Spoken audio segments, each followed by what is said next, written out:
Hello, everybody, and welcome out to episode 499 of Board Game Breakfast. My name is Chris Yee. Almost there. I'm Roy Kennedy. And I'm Wendy Yee. Yeah, we're almost there. We're more than halfway to episode 500.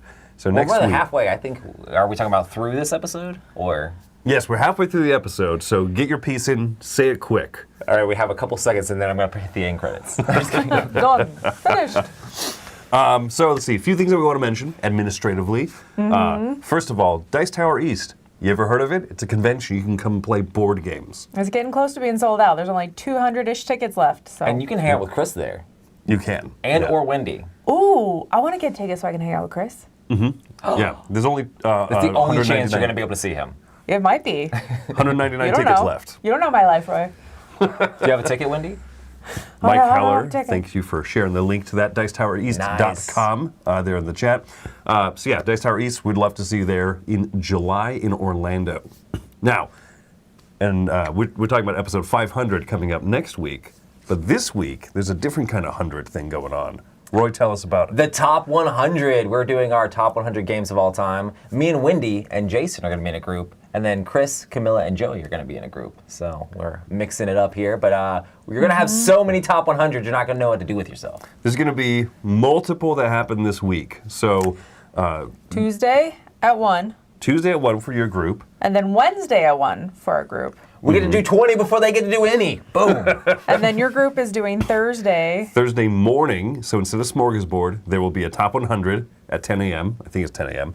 And then at 2 o'clock in the afternoon, there will be another top 100 from Joey, Camilla, and myself. So it's going to be a plethora. So that's 600 completely different games because Yep. no crossover, right? Zero crossover. No, that's not true. It's going to be I top already know shelf, that's not top true. 100. I'm with Milla and Joey. I have no idea the amount of crossover that's going to be in that list. Like, there'll be a few items for sure, but like... Between the three of you or between all 6 of us? Between the three of... I'm thinking of that group in particular. Like, I have no idea really what Jason's top 100 is. I've never looked at his past Oh, stuff. really? Yeah.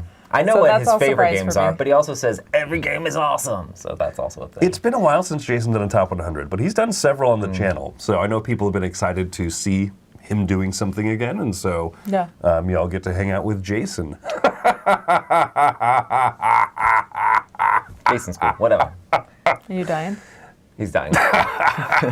He's a gaming machine, y'all. He's I a want, gaming I want my machine. ticket back. I don't want a ticket anymore. Yes.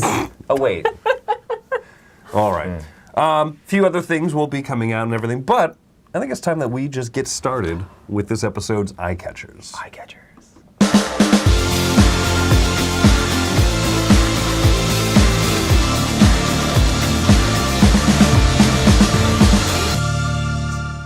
All right, I get to start off with my eye catcher, and this is Harmonies. Now, when I was just looking through games and stuff, I actually clicked on this because I assumed it was about music, and then I was completely wrong. But it got me to click on it, so that was something. So, Clickbait. Harmonies is an environment habitat game where I guess you are building up habitats and you're trying to get as many animals as you can in them. And what really stuck out to me is it kind of has that reef look to it. Oh, interesting. So there are cards that you place out and it looks like there's some sort of organization of tiles that you're going to place out onto your little tableau in front of you, and you build them up height-wise, as well as I think the cubes are animals. So you're putting animals in the little habitats.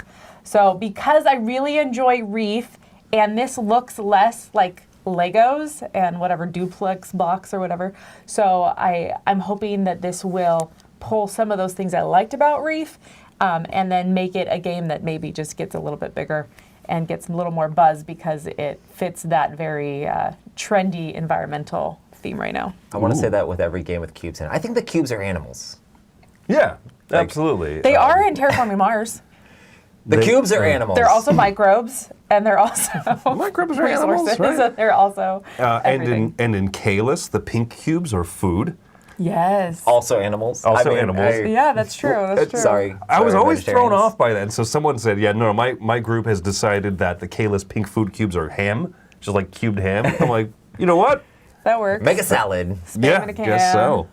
Yeah, so that's Harmonies right there. Johan next, Chris? Benvenuto. Oh, interesting. So this designer, he also worked on Cowboy Bebop Space Serenade. It's a deck building game that I enjoy. I'm upset that I haven't played that because people say it's actually good. Yeah. Which is Chris's people. And then Downtown Farmers Market is like a fairly thinky little, okay. kind of just a grid game. So that's cool. No, seeing some of those games he's worked on, that makes me actually more interested in this. All This right. is more interested. So my eye catcher is less of a single thing, but it has actually been the Bezier Games Twitter page, or x.com, I guess. No, it still says twitter.com at the very top here. So it's Twitter to me. So their page has gone pretty big into Xylotar, which is a trick-taking game they're coming out with, which is a reworking of a very small print-run trick-taking game called Magic Trick. Yeah. And so how that game works is everyone's dealt out a certain number of cards. You look at them and you organize them from lowest to highest. You put them face down, and then everyone slides those cards to the player on their left. And so what you have now are these cards that are face down, but you see what color they are on the back, and then you play tricks. So you can follow suit, You have to follow suit. but you're estimating numbers? Right. You're like, okay, Okay. well, this is my upper range, this is my lower range. And as you start playing them, you start figuring out what your different values are. And so what's interesting to me is that Bezier has leaned into kind of doing wider distributions of a lot of different trick-taking games. This one here, Rebel Princesses, is one from Zombie Paella. Trick-taking renaissance, baby. Mike is right. I'm out. He is right. I'm out. No. This one is like a neat, kind of like a riff on Hearts almost, with different I powers. like that cover, though. It's Okay. really cool. Yeah, that cover's cool. This is what Xylotar looks like, the front of the cards, right? Okay, This is a xylotar a real thing? Is it really like a xylophone, guitar kind of style thing? There could be. And it's exclusively played by polar bears. Yeah. And trick-taking cards. It appears to have numbers on cards. So this blows me away. So all Boy, these, he was blown away. The premise is simple, but That's it works really, so like, that's a elegantly. terrible cover. What? No, what do you mean? That's awesome. It's, like, ridiculous. I mean, that's not the actual cover. That's like a little ad, but yeah. Yeah. well, that's the cover. That's the image the from the cover, cover. right? That is the polar bear playing the Xylotar. Oh, my It- goodness. It cracks me up that this review channel here is called therathole.ca. The most reputable source. No, But that's pretty cool. they just went through all the different reviewers. Like, here's Grant, and they just like made all these pictures. So I anyway, love that. That's Oh, awesome. wow. so Oh my. their Twitter page right now is like pushing this and a couple of the other trick-taking games they're bringing out. They're reworking one of Taylor Reiner's games as Sears Catalog, SEER, Sears Catalog, kind of like a werewolf-ish type Okay. game. Oh, interesting. And so yeah, their page is just like ludicrous right now with all the Xylotar stuff. So anyway, that's my eye catcher. Oh, that's awesome. That's fun. All right, Roy. My eye catcher is actually Mindbug. I had a chance to play Mindbug for the first time, and it's currently on GameFound with like new expansions and things like that. But I really enjoyed it. It's I don't know if it's co-design, but I know Richard Garfield has some works in Mindbug if he's like the main designer on it. But it's got a game that's like very Magic the Gathering feel, but it's just self-contained within itself. Of course, it's becoming less self-contained because it's getting more and more expansions. So but many more. it's super, super simple. You just shuffle up a bunch of cards. You get like a small little deck each, and you play these characters out. And it doesn't cost anything to actually play the characters out. You don't have to tap mana or anything like that. But everybody has 2 chances to steal someone else's character that they play. So it's like, oh, you play that guy? Holy smokes, that guy's really good. But now he's my guy. And then they get to play another card. So you have to try to figure out, it's just like a tempo game of figuring out how to best your opponent, and maybe they find something that counters what you're currently doing. This stuff is ridiculous looking. It's like all battle fruits and like all sorts of different fruits. It's very wacky. And the funny thing is, like, the game is, it's a little bit wacky with all the different powers and stuff like that, but it felt decently serious as well, as far as like, I gotta knock out your 3 life points, But yeah, look at that plum. That's plum crazy. That's not Samus Aran. It's Samus Plum that's shooting berries at people. Oh my goodness. That's awesome. That's amazing. But yeah, I definitely want to get some sort of copy of this just to play as like a casual little game. I thought it was a lot of fun. I think they should reskin StarCraft with that, man. That totally looked like a Marine. Oh, the actual StarCraft. no. That's Yeah, hilarious. that would be great. But Yeah. yeah, and they have new mechanics That's in fun. here, is sure. And then this is another one of those games where it's going to have a lot of different keywords and things like that. But it was still a lot of fun to play, because I have a lot of fun with card games. Also, Sharknado Dragon. Sharknado Dragon? Shark Dognado Dragon? Oh, so they're shark dogs. They're Shark Dognados.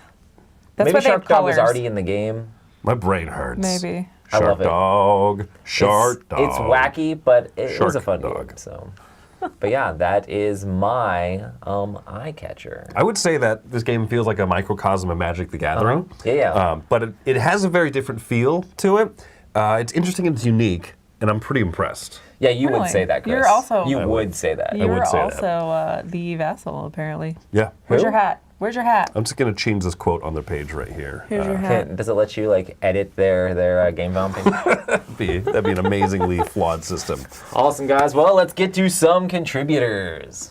Hey, what's up? This is Scott the Frozen Gamer. It's cold and snowing in April in Minnesota, but things are heating up now because here is the hot list for the past week. In 10th place, down from 6th last week, is the OG Dune Imperium. It's been somewhere on this weekly hot list all 8 weeks that I've tracked it. In 9th place, moving way up from 48th last week, is Galactic Cruise. This Kickstarter just ended, and people were rushing to look up more about the game, along with the fact that it was a BGG giveaway contest just recently. In 8th place, down from 3rd, is Dune Imperium Uprising, the successor to Dune Imperium. I just recently watched both Dune movies parts in one go and immediately bought Dune Imperium Uprising after watching it. The game's awesome. In 7th place, up from 40th last week, is Inventions, Evolutions of Ideas. Galactic Cruise is Lacerda-esque. Inventions is Lacerda. People started receiving their crowdfunded copies of Inventions. Dropping one spot from 5th to 6th is Dune War for Arrakis. Dune War for Arrakis is the only game that's been in the top 10 of the hot list every single week. With the new movie out, the 3 Dune games are staying spicy hot, but they're ever so slowly dropping this week. Debuting at number 5 is Rebirth. Out of seemingly nowhere, it's been a rebirth of the Reiner Knizia era, and this old school tile-laying game just announced their Kickstarter pre-launch page and is getting tons of hype. Also rejoining the weekly hot list after being completely off last week is Mythwind at number 4, breaking the coveted 300-point threshold. After launching a successful Kickstarter with over $1 million funded, they just launched their reprint Kickstarter, currently over $300,000. Dropping from number 1 to a very respectable number 3 is Agimonia. This kickstarted in 2023, and I believe backers have started to receive their copies now. Agimonia currently has a whopping 9 rating on BGG, which is just crazy good. Our big jumper of the week is Salt and Sea, moving up from 48th to 2nd. This new Devere game by David Bernal has just hit the shelves, and us gamers are eating up this nice midweight Euro. That means we have a new number 1 with 337 points out of 350. It's Gloomhaven Buttons and Bugs. This is the tiny fit-in-your-palm version of Gloomhaven. How is that even possible? It's just open for pre-orders where you can add yourself to the list at Cephalofair's website. That's it for this week's top 10 hottest games of the week. Peace and stay cool. Yes, I have a duck. Hello, and welcome back to Retro Board Game Corner. Here I have The Grape Escape, the Squish 'em, Squash 'em, Squish 'em game, published in 1992 by Parker Brothers. This is a 2 to 4 player game in which you're trying to get your grape across the factory floor without getting squished, squashed, squooshed, or cut in half. Let me set this up and show you how it works. This is what the game board will look like set up. First, you're going to need to get some modeling compound like Play-Doh and make your little grape here. I made 4 there of different colors. Everybody's going to start right here in the start space. On every turn, you're going to roll the dice. The dice is numbered 1, 2, 3, and 4, grape leap, and crank. So on a number, you're just going to move that many spaces in a clockwise direction. This is going to be a space, that's going to be a space, this is going to be a space, and that's going to be a space. The object of the game is to try to make it as quickly as possible over here to the finish line without getting caught in one of the traps. And the traps are the jammer, the cutter, the clipper, and the juicer. When you roll a grape leap, you're just going to move 1 space ahead of the leader. When you roll a crank, you're just going to go ahead and crank this clockwise, and any grape that is in the cutter, the boot, the jam, or the saw is going to be destroyed. When one of your grapes is destroyed, you just go ahead and remold it and then start all over again. And there you have it, this classic racing game from Parker Brothers. Well, that's all the time I have for now. If you have a comment below, or you can X them to me at Retro Board Gamer. And as always, may your rolls be high.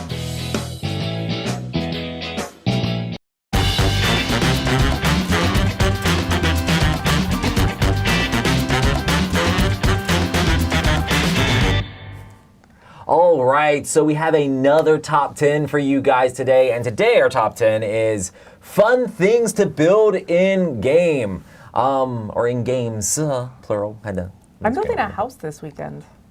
That has nothing to do with the game, but it just is relevant. But yeah, It's like a rebuilding Miami thing I'm doing. all kinds of building things that are happening out here. But what was I gonna say? It's such a random way to respond. All kinds of building things are happening. I didn't get a lot out of here. That was a really weird thing to say. We're building things everywhere. We're also going to build the rest of this show. All right, so my first thing that I like to build in board games I have here is building an army to crush Wendy's comments. I'm kidding.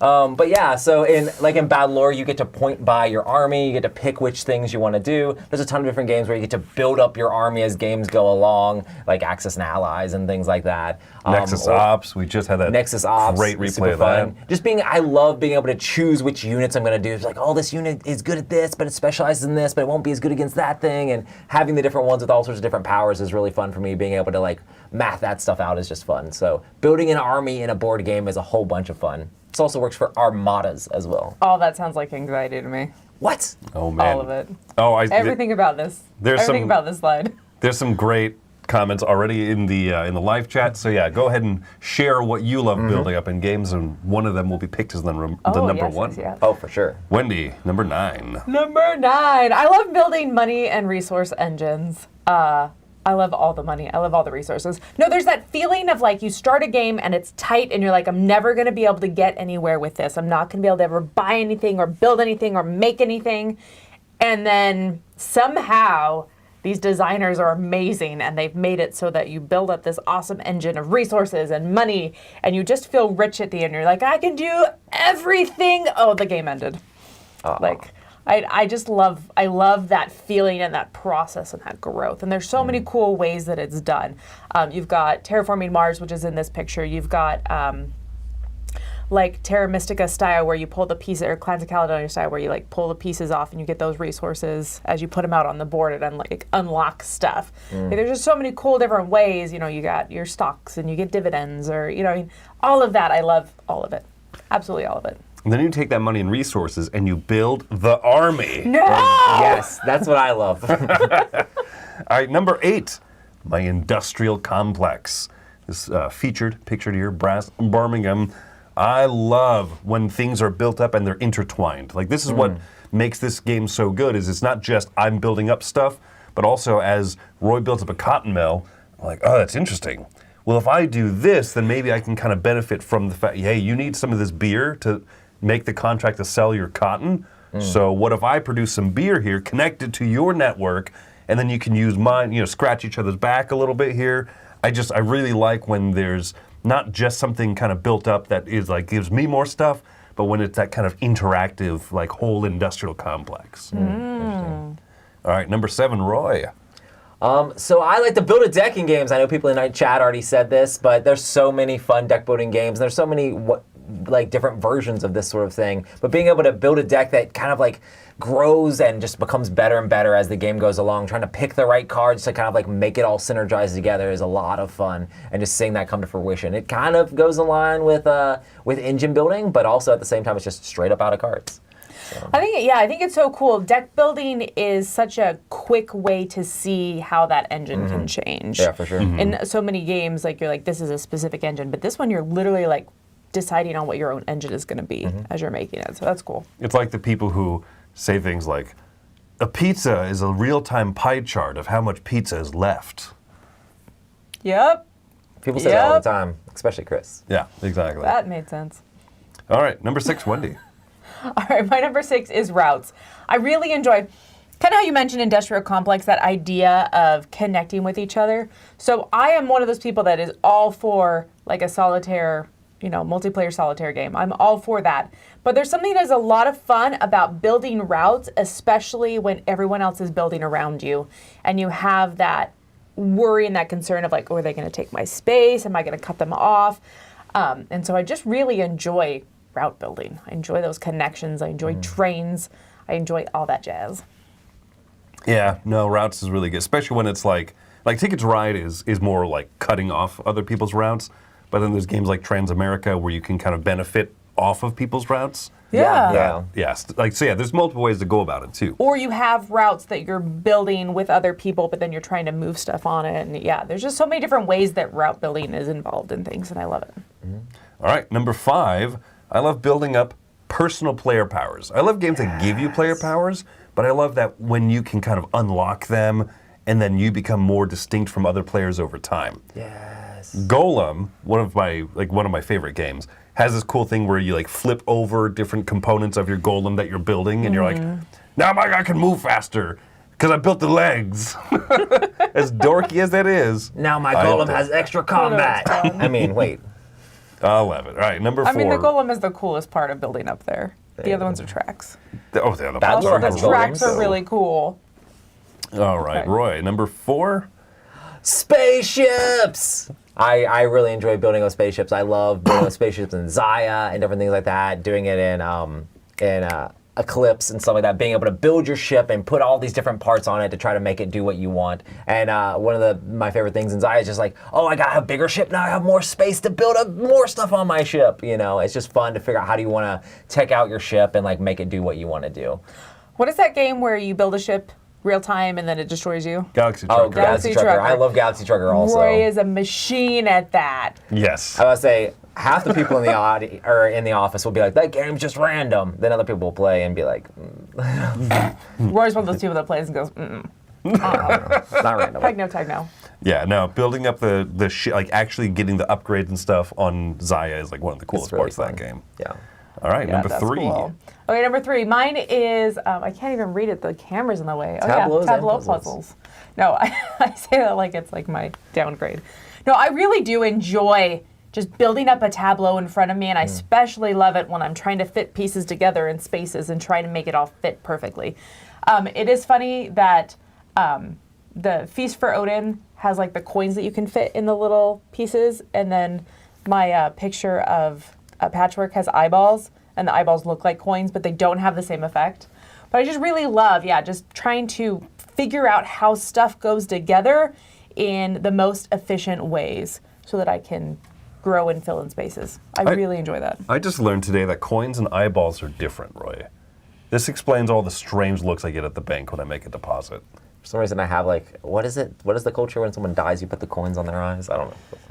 Nacho Libre. Nacho Libre? Oh, I was just thinking of Nacho Libre the other day. Get that corn out of my face. Because you wanted a salad? Maybe. Number. All right, go ahead and get number 1 ready, because my number 2 is contraptions. Someone said this earlier in the chat, like, oh yeah, Mike Heller said, the mousetrap. The mousetrap, or just like other weird, How about like cutting blueberry people in half? Okay, Astroval always has the best segments, the retro board game corner. yeah. I always am giddy when I hear his like music come up, like, yes, it's time. next? And that blueberry, the cutter and the jammer and the slicer, That might be an all-time favorite for me. that was such a great That was segment. so good. Oh. But yeah, anything like that, like any contraption you actually get to use in a game, I love building that, and that's so dumb and cool. All right, number 1. Roy, you found one? I think I'm gonna go with building a character over time, especially in legacy games, when you're actually able to like write the stuff out on the character and like change stuff up. I know in Pandemic Season 0, this was super awesome. Oh my gosh, But- yeah. But yeah. Because you have all the different aliases and stuff. You have like different outfits. I don't know if that's a spoiler or not. But Yeah, it's like but playing yeah. paper dolls, but like it matters But a it little matters? bit. Yeah. And some people in the chat also said things like, the friends we built along the way, I Yes. really wanted to almost type something in like that, but I'm like, it's not number 1, But, Sure, building but a collection of games, building memories. There's a lot of good stuff in the comments. Yeah. In the live chat. Super good So stuff. sentimental. Thanks everybody for throwing your chat stuff in there and being a part of yeah. it. All right, right, let's well- move along to some more contributors. Hello, this is Oliver, and today I want to do a little quick review of a fun fighting game called Meek Heroes Victory. One thing I like about this game is it has a very strong Christian theme, and as a Christian, and with a Christian point of view, I really like how they added the Christian element to this game.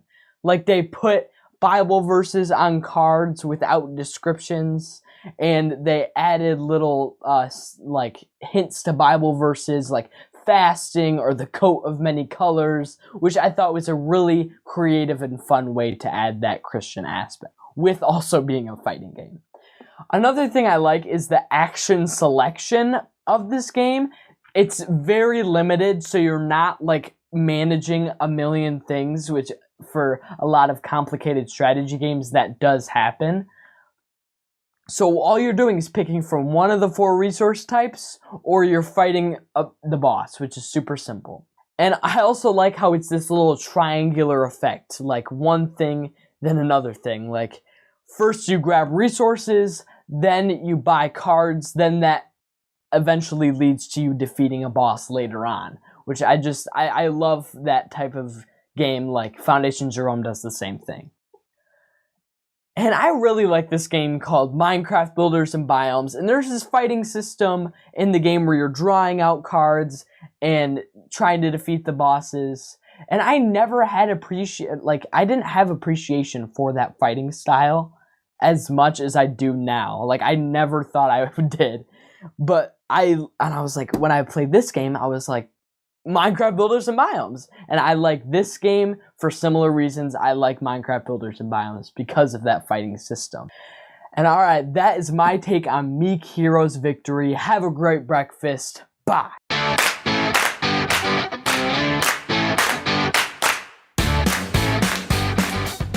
Hey, I'm Jordan. Let's talk about a weeknight game. Now, a year or two ago, a game that came out became a favorite in my house, and that was Dog Park. My daughter really fell in love with Dog Park. I think the artwork was really pretty. It had a lot of really accessible parts to it that wasn't really difficult. I mean, she's only like 11 or 12 at that time, so it worked really well kind of with what she liked in games. Well, the company that made Dog Park, Birdwood Games, I believe, came out with another game around the new year, and this is called Forever Home. And this is, let's say it's in the same world as Dog Park, in a world where dogs exist. In this one, you are taking dogs from a shelter, and then you are training them, and as they're getting trained, you're going to move them into different homes that are going to rescue the dogs or put them in foster homes. But as you're doing that, it's very abstract. It's got like tile movement. You have this grid board and you're making different shapes of different colors, and as you accomplish those, you get to score to the different cards, and then the dogs will go to these different homes. Very abstract, but it works super well. The window dressing in this, it's not like a very thematic game, but the window dressing works really well because it kind of gives you that purpose. Why what am I doing with these dogs? It's not just like turn these in for points later. It's, you get to move these dogs up here, and depending on the types of dogs that are up there, they're going to these types of homes. And sure, it's super abstract, but it has it kind of comes together well. And frankly, it pulls away from the feel of an abstract game. Even though it's mechanically abstract, it does work really well. So this one's worked really nicely at my house. I think the look is really accessible and inviting, but ultimately the gameplay holds up as well. So check it out, Forever Home. I'm Jordan. Thanks. What we do here is go back.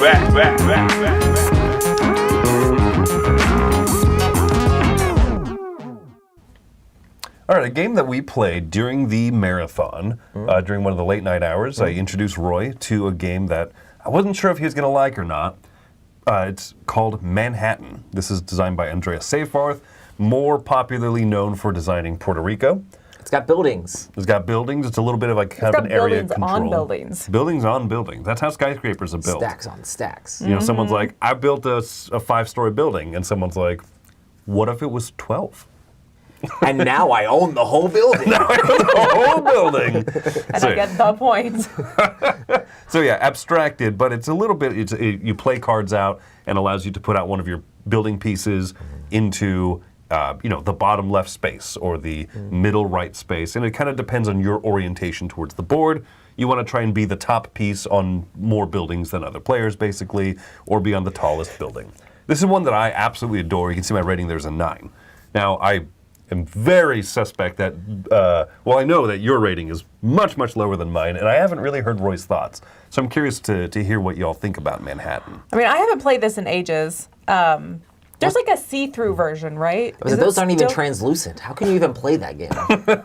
This is the original printing here, and then I think that... I think the translucent one is...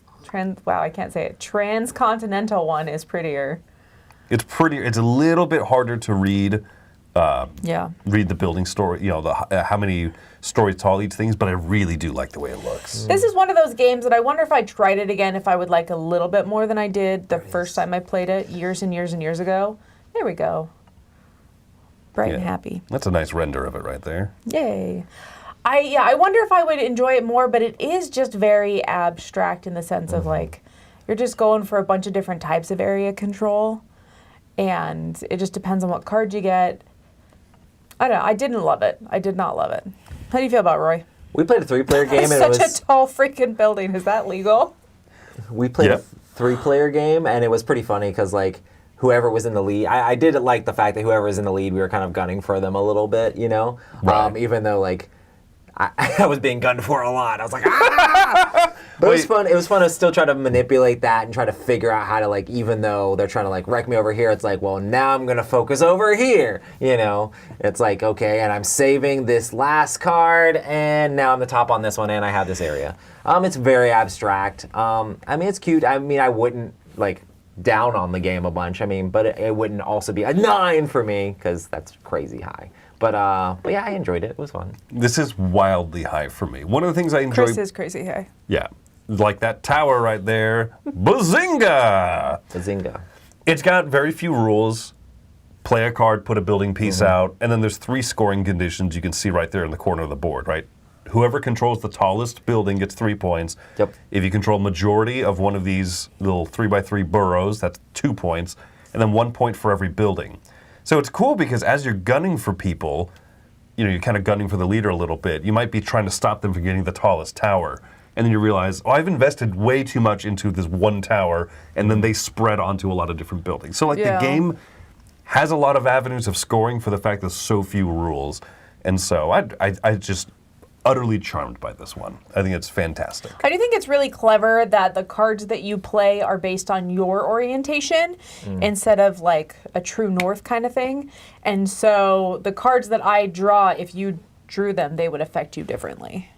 Yeah, but that's a random deck of cards. It is, but I don't know, I like that. For some reason, it feels clever. Yeah, it is interesting though, because the one card could be done in any of the 6 spaces or whatever, so it's kind of like, cool, this card doesn't work for me here, but it works really good for me over here. Yeah. Yeah. Yeah, I think it's super well done. My favorite Andreas Seyfarth game, by a large measure, actually. Much to people's chagrin. And Tommy Miller pops in the chat to say it's on Alpha on Board Game Arena. Oh, nice. Basically, anytime something's on Board Game Arena, you can expect Tommy Miller to be in the live chat letting us know. And for that service, I salute you, Thank you, sir. Tommy. We appreciate you. Happy breakfast, everyone. Today I'm here to talk to you about Hard to Get, which is a sort of Codenames meets Similo meets Wavelength style game. It's one of these word association games that you're playing cooperatively. You've got 5 rounds and these weird dilemmas trying to point towards words in a grid. Each round, the clue giver is going to read out a dilemma card. Maybe it's sweet or sour, maybe it's Tom Cruise or Tom Hanks. Maybe it's red or blue, and, well, they're going to choose and tell you which one it's more like. Looking at the 16 word cards in the middle of the table, the rest of the guessers then have to eliminate at least 1 card each round before in the final 5th round you go, we think it's this word. And hopefully you'll have eliminated a lot along the way to make that decision a bit easier. You're going to win or lose as a team, and well, that's the sort of beauty of this game. You are definitely trying to work together. It's not like in Codenames where you're fighting over this grid and maybe sort of screwing up and sort of suffering for your team but helping the others across the table. You are working completely cooperatively. And well, those dilemmas, as I alluded to, they're pretty peculiar. Quite a lot of the time you're like, right, is this more like a mashed potato than a French fry? maybe a mashed potato slower, and the word I'm trying to hint towards in the grid is slower rather than fast. Hopefully the rest of your team is on that sort of wavelength, otherwise they might eliminate the word you're trying to hint towards. It's sort of a fun twist on those word association games. We've definitely enjoyed playing it, and that is hard to get. Let me know what you've been playing recently in the comments section below, and until next time, enjoy the rest of your breakfast.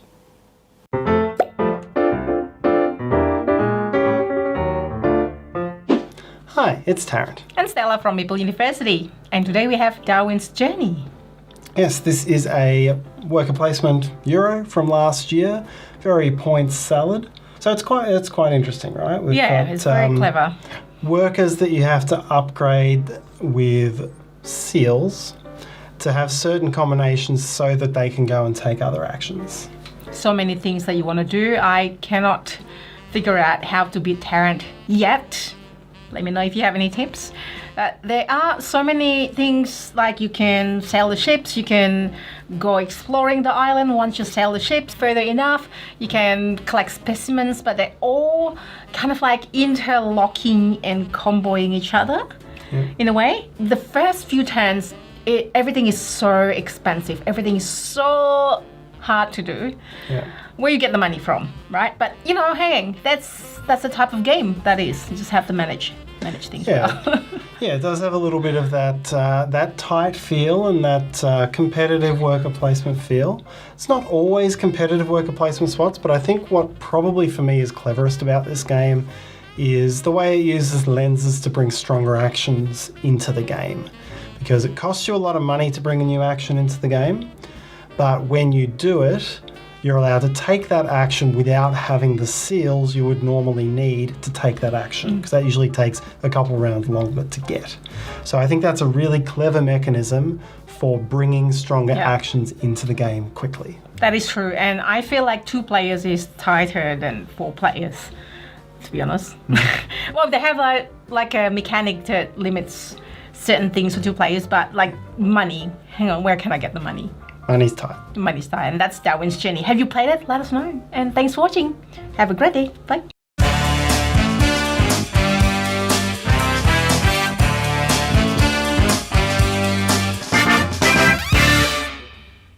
All right, so today we have another archived Dice Tower videos, and this feels like it was just yesterday that this happened, but how long ago was it? This was, it's January of 22, so just over 2 years ago. Wow. 2 years ago. So 2 years ago, this is a video on the Dice Tower. The Dice Tower gets tattooed. So basically, the way this worked out is me and Mike have been talking about getting our Dice Guys tattooed on us for like several years. I think before Mike even worked for the Dice Tower, we were talking about it back and forth and stuff like that. Yeah, like you guys at are Gen board Con game and stuff breakfast like that. contributors. You worked Gen Con booth. Like, you did a lot of we should stuff. get our Dice Guys, because it was such a big deal to us when we actually got a Dice Guy, because there wasn't very many of them out there back then. And when me and Mike were working in the studio, we were talking about stretch goals one year, and we're like, oh, we could do a stretch goal where me and Mike get a tattoo, and Tom's like, I'll do it too, and we're like, what? Shocked, right? We were like super shocked, like the fact that it was like actually gonna happen. So we filmed this video of us going and actually, we made that stretch goal, and we filmed this whole video of us going and getting our Dice Guys done. And it was interesting because Tom left it up to me to find the tattoo artists and everything like that. And it was a whole fiasco of like figuring out where to go and do all the stuff and then making it happen. But it was a lot of fun being able to like all do it the same day. And Mike had been tattooed before. He had just a few little ones. This was my first tattoo ever. Which is you don't really believe in them. I don't believe in tattoos. You know, what are they going to look like when you get old? No. As I have a full sleeve in the video. But then this was actually Tom's first tattoo, you know, and he's like real nervous, everything up front. And then everybody's like waiting in the video to see like his reaction. See him cry. And then it's like not that big of a deal. It's just like a little bit of, it's like, oh, it's not that bad. And he got it on his wrist too, and the wrist is pretty tender, you know, so it's a more sensitive spot. It's a little bit more sensitive. I got it. The spot I got it is technically like super like wimpy to get it. I mean, I have tattoos other places, but like super easy to get on your forearm or your arms like that. But whenever you get closer to bone, it feels like, ugh. Oh man, I can't imagine. Yeah. No, I mean, like, I'm not tattooed or anything myself, but it's cool because it's one of those things where I really appreciate the the artistry behind it, and also like the personal meaning for things that a lot of people carry. You know, so I like asking people about their tattoos because a lot of times they have some, you know, like meaningfulness behind it. It's a cool story. I find it fascinating that back in the day, sailors, like it might even still continue to be a tradition, but like when you accomplish certain difficult things as a sailor, you were allowed to get different emblems tattooed on. Like Cape Horn kind of stuff? Yeah, like to get a full masted ship across your back, you have to have navigated across Cape Horn. Yeah. Like that's a huge deal, especially back in like 18th century sailing. So like I love that has meaning, you know what I mean? And like your dice guys. Like that's so cool. And it is kind of crazy too, because like almost everything you spend money on and buy like goes away at some point. You know, I have so many computers I've gone through. I've gone through cars. You go through clothes. You go through so many things. But you buy tattoos, they are expensive, but you do them well or whatever, and that's something you paid money for that you keep forever, and you carry it with you everywhere. It's kind of crazy, but I'm not trying to be super pro tattoo or anything like that, but it's cool, and it's this thing that we have that kind of like bonds us together at the Dice Tower a little bit. Yeah. And it's something all of you guys wanted to do. Like people joke, Right. and I think some people maybe don't joke. They're like, when are Chris, Wendy, Joey, Miller getting tattooed? And like, we don't want to, or like, you know, like Z doesn't want to. And so we're never going to do something like we don't want to, but it's cool that you guys had that drive already. I was shocked when Tom was like, well, I'll do it too. We were just like, temporary? Like, what do you mean? No, he went all in. Well, it's cool that then he went back like not that long later and got his wife's done. Yeah, on the other arm. he was super low key about it too. And he's like, oh, I gotta go. And he showed up. I'm like, did you get another tattoo? He's like, oh yeah. I'm like, what do you mean, oh yeah? Yeah, you can't go 2 weeks after getting one tattoo and go and get another tattoo. That's crazy, but he did. His excuse is like, I'm going to be pretty busy Friday, just so you guys know, I'm going to be out of office, I have things to take care of. We're like, okay. Yeah. Yeah, but then also he said he felt bad for having like himself tattooed. He's like, I want to get my wife too, and that's really nice. Yeah, so. that's sweet. Who is the tattoo artist you found? She specializes in like anime stuff, right? A little bit. She does like mostly like cutesy stuff, but Tiffany, I'm not sure what studio she's at right now. At the time, it was Studio Tanuki. Yeah. Yeah. But yeah. So that was when she was doing her own thing. Tattoo artists sometimes pop around to different spots and things like that. But, Makes sense. Yeah. I know she was at a studio called Glitter Poops for a little bit as well. I actually got a Naruto tattoo from her as well on my stomach, but and was it Ruthie got covered me in that glitter? for Christmas. Not glitter, no. It's yeah. It's a kunai. Not covered in poop? either. But yeah. That's not hygienic. All right. Anyway, yeah, such a cool, like, not that old of an archive video, but long enough that I'm like, I bet people haven't seen this video and people don't know that it's out there. Yeah. So, It feels like it was just yesterday. Oh, look at those teary eyes. All right, cool. Go ahead and check that one out. Let's jump to the last block of contributors. Hi, everybody. Hello, we are Ryan and Bethany. From Ryan Bethany Board Game Reviews. All right, today we're going to be talking about The Lord of the Rings Adventure to Mount Doom. Basically, it's a cooperative game where all of us are taking on these roles of the Fellowship of the Ring characters as we are trying to get as close to Mordor as possible and ultimately have the ring bearer finish off the deal by getting the ring into Mount Doom. So what's happening is you're trying to move all these characters along this path. It does use a roll and move mechanism, which sounds boring and outdated, right? Yeah. But it actually does it in a very unique way. You have all these different characters. You're going to choose 2 of them to roll, and then out of those 2, you're going to choose one of them that you actually use. One of the results. Yeah. And then you're going to be able to dip back into that pool, roll 2 more dice, and figure out which one of those you're going to use. So you have a little bit of control within the chaos of the die rolls, which is a novel way of doing that. Yeah, and all the dice are different colors and they correlate to the standees of the board, so that's how you can figure out what's happening on the board. But what I think is really interesting is that you kind of want to move everybody all at the same time, but you can't. So you're going to focus on certain people, and then you need to bring these people up. And in our first game, absolutely hilarious because Gimli would always roll a low number. And I just got chugging along to the best his little legs can. He's only good at sprinting. He's not good at a long distance. I just got a huge kick out of that. Like, I know the game can't make that happen. That was just a chance, but it was absolutely delightful in our first game. Like, Gimli's just like straggling behind. We're like, come on, Gimli, keep up. Thematically, there's these locations that you're going to throughout the game, and they all are based off locations in the Lord of the Rings, mythos, and they all have the characters and different events that happen in those areas as well. So as you're kind of going through, it feels like you're going on this Lord of the Rings adventure.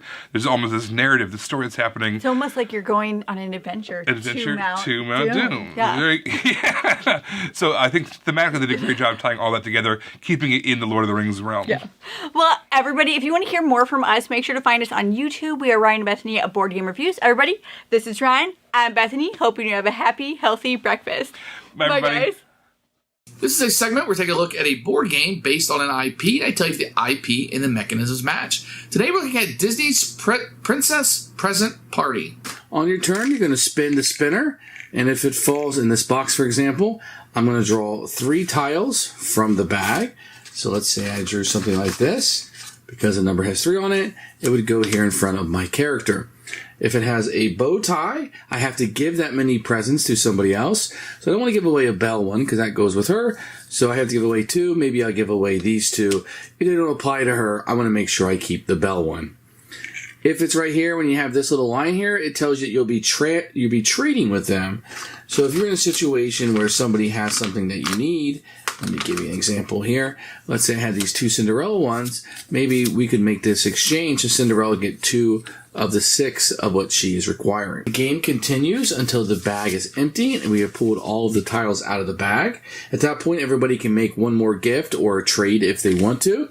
And if every princess has all 6 of their items, their presents that are set aside for them, then the players cooperatively win the game. If not, you will lose the game. This is a silly little game, a cooperative game for younger gamers. I think it fits that niche. Does it matter that it's princesses? I guess not. The princesses are on there just to sell the game, I suppose. But it does work that the princesses, you can imagine it being where they're doing a swap exchange of presents and they're trying to find their own presents and we're giving them away and etc. It works okay, I guess. To us, this is one of the weaker ones in the line, probably because it skews so young, where only my youngest of gamer, Sawyer, he's the one that probably enjoys it the most because it's very, very simple. But for the rest of them, I think they've outgrown this. So for most families, this one's not going to hit the target rate. Did the IP, the mechanisms match? Not really. It's kind of a silly what's going on. I think if Ariel was there in their presents, she would just walk up and get her presents. The fact that Tiana's holding on to them until we swap them and stuff is kind of bizarre. So it doesn't really work in that regard.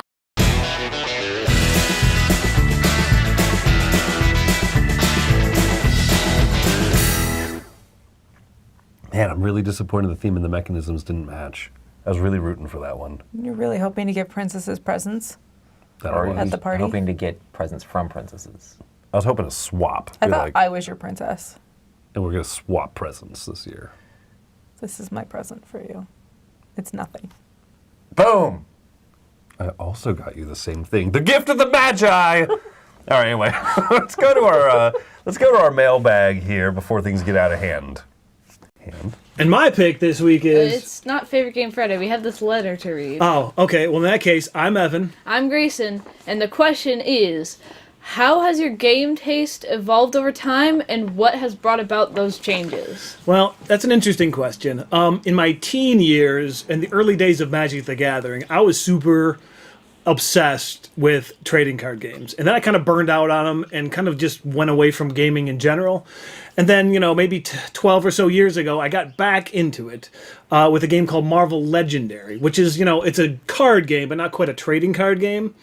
And I think throughout these past 12 years, I've always been searching for new things to try. So I think that's how my game taste has evolved.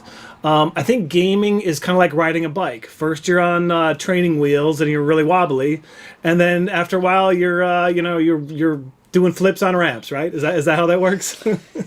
Okay. Well, what about you, Grayson? So what's crazy is that about 9 years ago, I started playing a game, and my favorite game was Dungeon. Yeah. Which honestly ain't that great now. We played a lot of Dungeon. Yeah, it's just a simple game where you roll, you move, you roll to fight dudes, and then you have to get a crap ton of treasure to get out.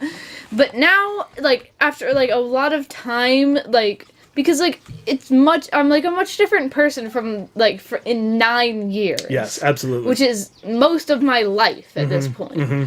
And it's crazy because like I go from the simple little game Dungeon all the way to Frosthaven right here. Yeah, so your tastes have definitely evolved. Yeah. Well, like over a lot of like just time and age. yeah. So I think that's our answers. Mhm. Well, there you go. So yeah, if you don't recognize them, it's Evan and Grayson, and they contribute to Favorite Game Friday. They've contributed for a long time. They're awesome.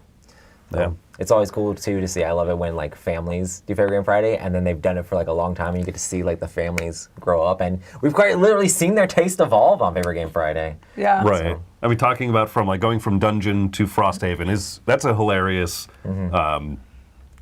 evolution of dungeon crawls, I guess. Do you remember playing Dungeon? I don't. Paul. Maybe. Paul taught it to us. Our buddy Paul back in Vegas. like He was really super excited. Where you just like move Yeah. into rooms and roll dice to see if you beat monsters, right? Pretty much, Okay. yeah. I vaguely remember those. The minis Yeah. are not very good. They're standees, I'm pretty They're standees, sure. I think. Standees, Yeah, okay. probably. Yeah, I think it's like a very nostalgic game for a lot of Yeah. people. It's fun as a kid to be like, Adventure Time, you know. But no, so yeah, how has gaming taste changed over time? I remember back in the day being super excited about Flux and Munchkin and Killer Bunnies and things like that. But also back in the day, we didn't have a ton of different like board games. You know, I mostly played like CCGs and role-playing games, but we would play these different like random, crazy, wacky games on like our times when we weren't playing that stuff. And I mean, I super enjoyed that stuff. And now at this point, I'm just like, meaningful decisions seem like a good thing, you know?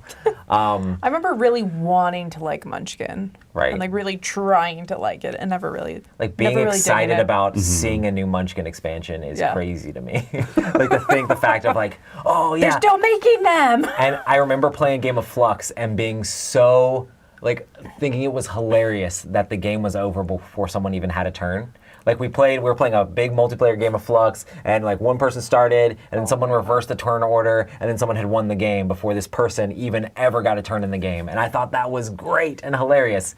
That is not my current taste on that sort of shenanigans. Someone brought Flux to our house after we'd already gotten into hobby board gaming, and I just remember it being a painful experience. And you never invited them over again? Yes. We never let them bring a game. Whoever you are, we don't even remember you.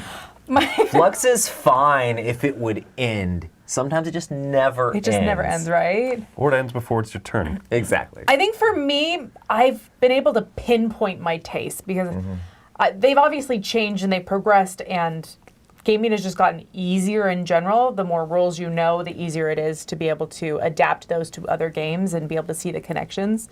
But for me, yeah, just being able to really pinpoint in why do I like this particular game and why do I not like this other game. And I think that that's been really cool for my journey. I do feel like the more you play games and the more and more you do it, the more you get entrenched in your own like tastes. You're like, because like back in the day, I was like, oh, I'll try like do all this different stuff. It's like, I know I'm not gonna like that now, you know. Like before, it's like, because I've like you just see more. You've seen more games that do certain things. You're like, I've seen games that do that. Interesting. But yeah, I still try them occasionally. Yeah, I still I make do sure too. to try just because we do change. And so there was a point where I did not like Area Majority at all. And then I'm okay with it now. And it depends on the situation, and I realize it depends on a lot of what else is around Area Majority. Yeah. And so it just depends. There's so many different takes on Yeah. things. What about you, Chris?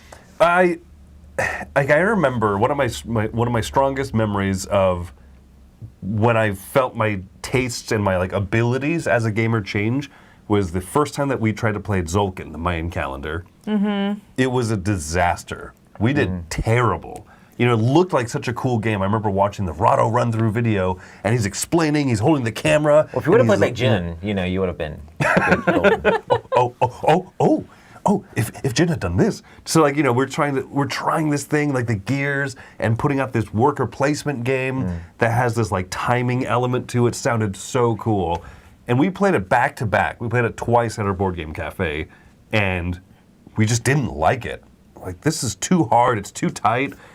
And, you know, we put it away for a while. We played a lot more games, and then like maybe a year later or so, we came back to it. I just kind of had this feeling. I rewatched the Rahdo video, because I was like, that game looked so cool, and it sounds like I really should like it. So we pulled it back out a year later, and then we just started like, it just clicked with us in a way that it hadn't before.